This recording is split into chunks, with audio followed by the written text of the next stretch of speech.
بسم اللہ الرحمن الرحیم۔ السلام علیکم ناظرین، میں آپ کا میزبان محسن رضا حبیبی قادری حاضر ہوں آپ کی خدمت میں ایک نئے ویڈیو کے ساتھ۔ دوستوں، جس درگاہ شریف کی آپ زیارت کر رہے ہیں یہ ہمارے پیارے آقا صلی اللہ تعالی علیہ وسلم کی نسل پاک میں ایسے ولی کامل ہے کہ جن کے آستانے سے آنکھوں کی ہر طرح کی بیماری دور ہو جاتی ہے۔ آنکھوں کی کیسی بھی تکلیف ہو، اگر کوئی عقیدت سے اس دربار میں آئے تو محروم نہیں جاتا۔ زیادہ تفصیلی معلومات کے لیے آپ اس ویڈیو کو آخر تک ضرور دیکھیں، اور اگر آپ نے ابھی تک ہمارے چینل کو سبسکرائب نہ کیا ہو تو سبسکرائب بھی ضرور کر لیں۔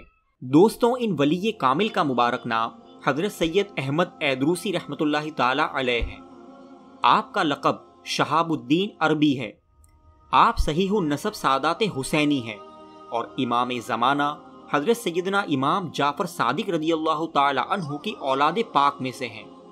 آپ کے والد ماجد کا نام حضرت سیدنا شیخ شریف ایدروسی رحمۃ اللہ تعالی علیہ ہیں، جو اپنے وقت کے بڑے اجلہ اولیاء کاملین میں شمار ہوتے ہیں۔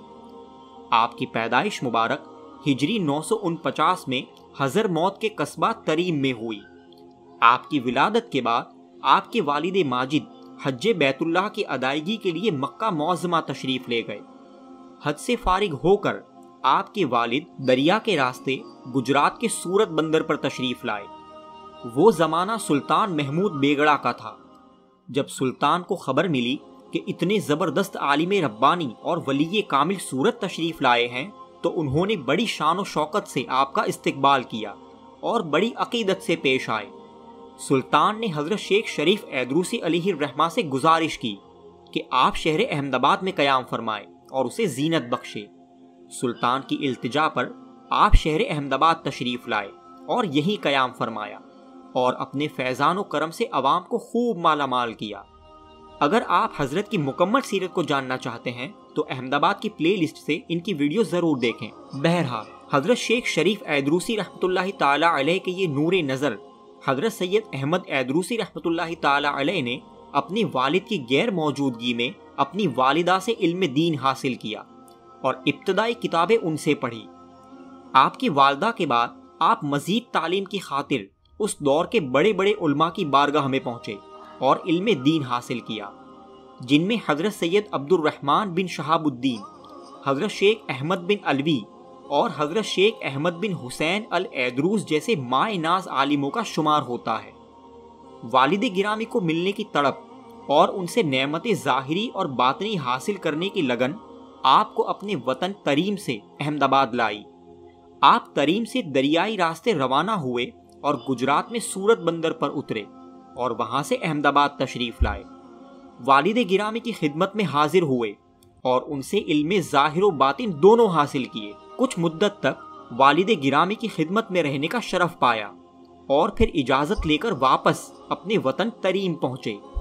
یہاں آ کر آپ حضرت علامہ عمر بن عبداللہ ایدروس اور حضرت علامہ احمد بن ایدروس علیہم الرحمہ جیسے بزرگوں کی صحبت میں رہے اور فیض حاصل کیا۔ آپ کا نکاح بھی حضرت علامہ احمد بن ایدروس رحمۃ اللہ تعالی علیہ کی صاحبزادی سے ہوا۔ تھوڑا عرصہ تریم میں ہی قیام کیا اور ایک بار پھر واپس اپنے والد مکرم کے پاس احمد آباد تشریف لے آئے۔ والد صاحب کی خدمت میں رہ کر سلوک کی منزلوں کو طے کیا اور کامل و اکمل بن گئے۔ والد گرامی سے ہی مرید ہوئے اور پھر جب والد گرامی نے علم ظاہری اور باطنی سے آپ کو تیار کر دیا تو آپ کو خلافت کی عظیم نعمت عطا فرمائی۔ والد صاحب کے وصال شریف تک آپ احمد آباد ہی میں رہے۔ آپ کو عبادت الہی کا بہت شوق تھا۔ جوانی ہی سے آپ اپنا زیادہ تر وقت اللہ کی عبادت میں بسر کیا کرتے تھے۔ کئی بار وجدانی کیفیت آپ پر طاری رہتی۔ جب آپ پر کیف طاری ہوتا تو آپ اپنے حجرے کی چھت پر چڑھ جاتے اور عربی اور فارسی کے کلام پڑھنا شروع کر دیتے تھے۔ عربوں کے رواج کے مطابق آپ حمد و ثنا دف بجا کر کیا کرتے۔ کئی بار آپ قوالوں سے صوفیہ اعظام کے کلام سننے کی خواہش ظاہر کرتے۔ جب آپ کے سامنے صوفیہ کے کلام پڑھے جاتے تو آپ پر وجدانی کیفیت طاری ہو جاتی اور بے خود ہو جاتے۔ اپنے دف کو خود ہی زور زور سے بجاتے۔ کیف و مستی کے عالم میں کبھی کبھی اتنی زور سے دف بجاتے کہ دف پھٹ جایا کرتا۔ کبھی کبھار خود اپنی روح کو مخاطب کر کے فارسی غزل کہا کرتے تھے۔ والد گرامی کے وصال کے بعد کچھ عرصہ احمد آباد میں رہے، پھر آپ شہر بھروچ میں تشریف لائے اور یہاں رہ کر آپ نے ہزاروں لوگوں کو فیض پہنچایا۔ آپ کو بارگاہ رب العالمین میں وہ مقام حاصل تھا کہ آپ جس کے لیے جو دعا فرماتے وہ قبول ہو جاتی، اسی لیے آپ سے کئی ایک لوگ فیضیاب ہوئے۔ آپ نے ان کی مشکلوں اور تکلیفوں سے نجات کے لیے دعا کی اور وہ قبول ہوئی اور آنے والے کو اپنی پریشانی کا حل مل گیا۔ لوگ آپ سے بہت خوش ہو کر لوٹتے۔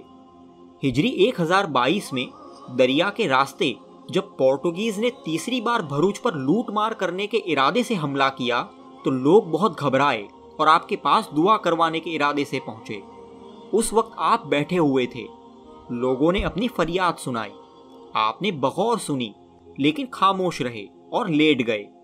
لوگ اس انداز کو سمجھ نہ پائے اور وہ وہاں سے چلے گئے۔ کچھ ہی دنوں میں بغیر کوئی خاص نقصان پہنچائے پورتگیزوں نے بھروچ کو چھوڑ دیا اور واپس چلے گئے۔ جیسا کہ پہلے بتایا کہ آپ مستجاب الدعوات تھے، یعنی آپ کی ہر دعا قبول ہوتی تھی، اور اس لیے صرف عوام نہیں بلکہ بڑے عہدیدار اور عمرہ وغیرہ بھی آپ کی خدمت بابرکت میں حاضر ہوتے اور دعا کے لیے عرضیاں کرتے۔ مغل بادشاہ جہانگیر کے دربار کے بڑے عمرہ میں سے قلی خان اور عبد الرحیم خان خانہ نے اپنی ترقی اور عہدے میں بڑھاوے کے لیے آپ سے دعا کروائی اور وہ کامیاب بھی ہوئے۔ بادشاہوں کی جانب سے آپ کو کچھ گاؤں نذرانے کے طور پر دیے گئے تھے، جس کی آمدنی سے خانقاہ کا خرچ چلا کرتا تھا۔ آپ کا ایک لنگر خانہ بھی تھا جس میں ہر دن 200 آدمی کھانا کھاتے تھے۔ آپ کا وصال پرملال 16 شعبان 1024 ہجری میں ہوا۔ آپ کا مزار پر انوار شہر بھروچ میں مشہور و معروف ہے۔ آپ کو شہنشاہ بھروچ اور قطب بھروچ بھی کہتے ہیں۔ آج بھی آپ کے مزار اقدس سے فیضان و کرم جاری ہے اور لوگ فیض پا رہے ہیں۔ آج بھی آپ کے مزار اقدس پر لوگ اپنی مرادیں لے کر آتے ہیں اور عرضی لگاتے ہیں اور ان کی مرادیں پوری ہو جاتی ہے۔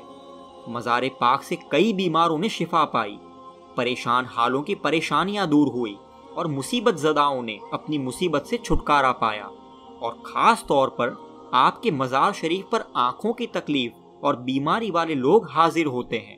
آج بھی آپ کے مزار پاک سے ہر طرح کی آنکھوں کی بیماریاں دور ہو جاتی ہے، اور اگر عقیدت سچی ہو تو اندھوں کو آنکھیں بھی مل جاتی ہے۔ حضرت شیخ عبد الوہاب بن فتح اللہ بھروچی رحمۃ اللہ تعالی علیہ نے حاذا قبرہ تریاق کے الفاظ سے آپ کے وصال کی تاریخ نکالی ہے، جس کا معنی ہوتا ہے کہ یہ وہ قبر ہے جس سے مریض شفا پاتے ہیں اور حاجتیں پوری ہوتی ہیں۔ اللہ والوں کے دینے میں کوئی کمی نہیں ہے، بس مانگنے کا سلیقہ ہونا چاہیے۔ حضرت سید احمد ایدروسی رحمۃ اللہ تعالی علیہ کی درگاہ شریف کا ایڈریس آپ کو نیچے ڈسکرپشن میں مل جائے گا۔ دوستوں، آپ کو یہ ویڈیو کیسا لگا ہمیں کمنٹس کر کے ضرور بتائیں، اور اگر آپ نے ابھی تک ہمارے چینل کو سبسکرائب نہ کیا ہو تو سبسکرائب بھی ضرور کر لیں۔ السلام علیکم ورحمۃ اللہ وبرکاتہ۔